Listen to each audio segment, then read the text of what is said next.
बार बंद करा, बंद करा, बंद करा, बंद करा। पुलिस प्रशासन हाय हाय हाय हाय, बार बंद करा, बंद करा, बंद करा।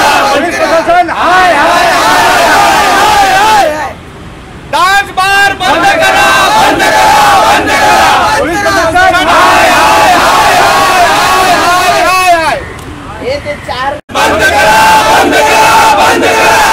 पुलिस प्रशासन हाय हाय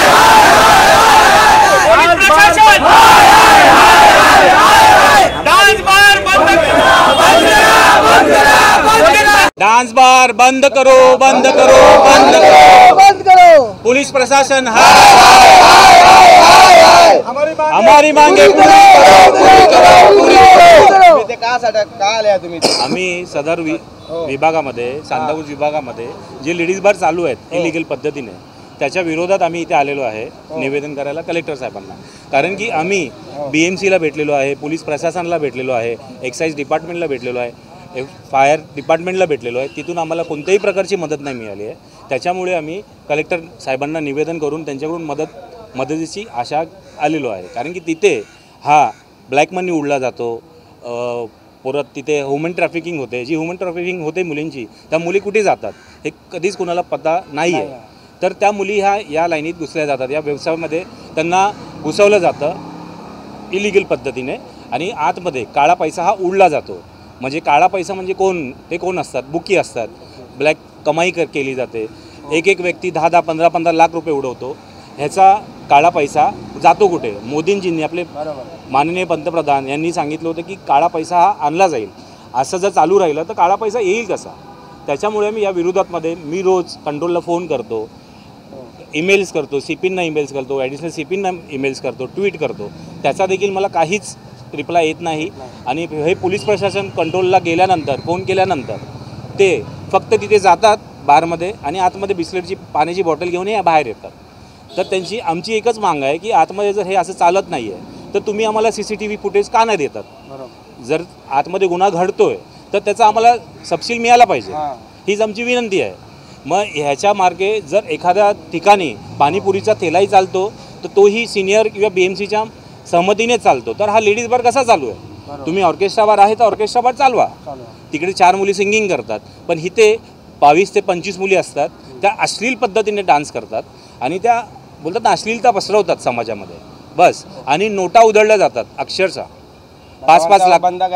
बंद करावंच लागेल, कारण की जे बाहेर ज्या मुली ज्या आपल्या फिरतात, बहिणी आपल्या आया बहिणी जे फिरतात त्या ह्या सेफ नाही आहेत। कारण की ते जिथे आलेली मुलं आहेत त्या मुली आहेत, जी अश्लीलता पसरवतात, त्या हवसच्या नजरेने लोक बघतात आणि तशीच ते बाहेर निघतात। मग हे जे रेप होतात किंवा मुलींची विनयभंग होतो, याच कारण आहेत। कारण की आजूबाजूला जिकडे बार आहेत तिकडे लोक राहतात, चॉल सिस्टीम आहे, मिडल क्लास लोक राहतात, कॉल सेंटरला जाणाऱ्या मुली आहेत, आणि तिकडे धिंगाणा चालू असतो बाहेर। आजूबाजूच्या परिसरामध्ये खूप त्या लोकांना त्रास होतो।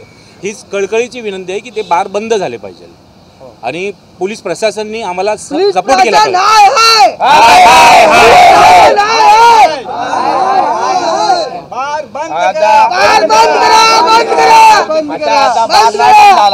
मग तुम्ही काय करणार? आम्ही जर बार बंद नाही झाले हे करून सुद्धा तर आम्ही आमरण उपोषण करू। आणि हे बार बंदच झाले आणि हे वैयक्तिक सगळ्या मुंबईकरांना माहिती पडलं पाहिजे की लेडीज बार हे चालू आहेत। लोकांना ते माहिती नाही आहे की बाबा लेडीज बारनी काही प्रॉब्लेम होतो, एखाद्याचं घर उद्ध्वस्त होतं। आता हे जे मुलं आहेत माझ्याबरोबर, जी यंग पिढी आहे, यंग पिढींनी आपल्या परिवारासाठी काहीतरी केलं पाहिजे, पण ते अशा नादाला लागतात आणि ते आहारी जातात।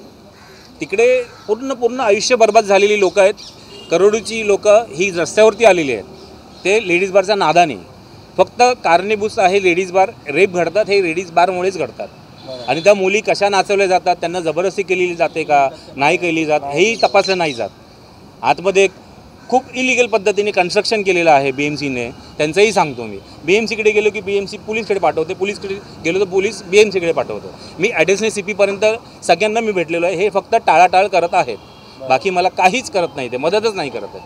मग आता मदती करण्यासाठी काय करावं लागेल हेच कळत नाही. आपण आंदोलन करूया आता आमरण आंदोलनाशिवाय काहीच उपाय नाही. जर इथे आम्हाला न्याय नाही मिळाला तर आम्ही आमरण उपोषण करू. पोलीस जायच्या नंतर पोरी लोकांना कुठे जातात, म्हणजे पोलीस लोक गेले मग पोरी कुठे जातात, मग अहो तिकडे काय असतं, एक सिस्टीम असते. पोलीस जायच्या अगोदर त्यांना कळतं कसं. मी असं नाही बोलू की पोलीस प्रशासनच हे बरोबर नाही आहे. त्याच्यातले काही लोक असतात की त्यांना ती इन्फॉर्मेशन दिली जाते. पोलीस पोहोचायच्या अगोदर तिकडे एक बेल वाजते, बेल वाजल्याच्या नंतर आतमध्ये मुली ह्या लपल्या जातात, त्या पण बंदिस्त रूममध्ये.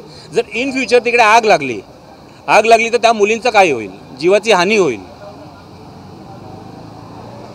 पुणे तुमच्या ऑफिसमध्ये आलेला काय विचारायला, काय का तिथे काय झाला काय? अहो माझी आयडेंटिटी हे पोलिसांनी सगळ्यांनी माझी आयडेंटिटी ही डिस्क्लोज केलेली आहे. अच्छा हो. मला हा धमकीचे फोनही येतात, बाबा तू का करतोय. मी हे करतोय फक्त एक चांगल्या समाजासाठी. एक आपल्या जे लेडीज आहेत, आपल्या बहिणी आहेत, आपल्या आया आहेत, त्या सुरक्षित राहावा म्हणून. आजकाल काय घडलेलं आहे, उरणमध्ये काय घडलं, मंदिरात देखील हे घडतं, ते लेडीज बारमध्ये का नाही घडू शकत. आणि यापूर्वीही लेडीज बारमध्ये बलात्कार झालेला आहे बालावरती. हे FIR दर्ज आहे, हे पोलिसांना देखील माहिती आहे. हे सांगायची काही मला गरज नाही आहे.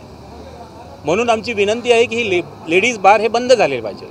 आणि इलिगल पद्धतीने चालवतात आणि त्यांना सपोर्ट हा पोलिसांचाच आहे, सांताक्रूझ पोलीस स्टेशनचा. तो नाही दिला पाहिजे. आणि मी जेव्हा कॉल करतो तर पोलीस प्रशासन हे मला क्रॉस क्वेश्चनिंग करतं, कारण की ते गुंड प्रवृत्तीचे लोक चालवतात, तर त्यांना ते विचारू नाही शकत. म्हणजे हप्ते बांधलेले आहेत त्यांचे. एखादी गोष्ट जर 6 महिने कंटिन्युअसली मी फोन करतोय, ईमेल करतोय, ट्विट करतोय, तर ती का बदल नाही होत आहे. ॲटलिस्ट 1% तर बदल झाला पाहिजे, तर ती बदलच नाही होत. तर काय करावं, म्हणून मी कलेक्टर साहेबांशी निवेदन घेऊन आलो की आता आम्ही पुढची वाटचाल काय करू बस. आणि आम्ही निदर्शन करायला आलो, म्हणजे काय आम्ही धिंगाणा करायला नाही आलो आहे, आमचं मत मांडायला आलो आहे. आणि हे जे माझे जे सहकारी आहेत त्यांना घेऊन आलो की त्यांचंही तेच मत आहे, पण त्यांचं प्रतिनिधित्व मी करतोय. आम्हाला समाजामध्ये चांगला समाज पाहिजे आहे की उद्या माझी बहीण किंवा तुमची बहीण पकडा, ती रात्री अपरात्री ही व्यवस्थित घरी आली पाहिजे. आपल्याला तेच पाहिजे, बाकी काही नाही पाहिजे. हे असं चालू असेल तर ते नाही होणार, असे गुन्हे घडतच जाणार. जर गुन्हा कमी करायचा असेल तर लेडीज बार हा खूप मोठी गोष्ट आहे, बंद करावाच लागेल.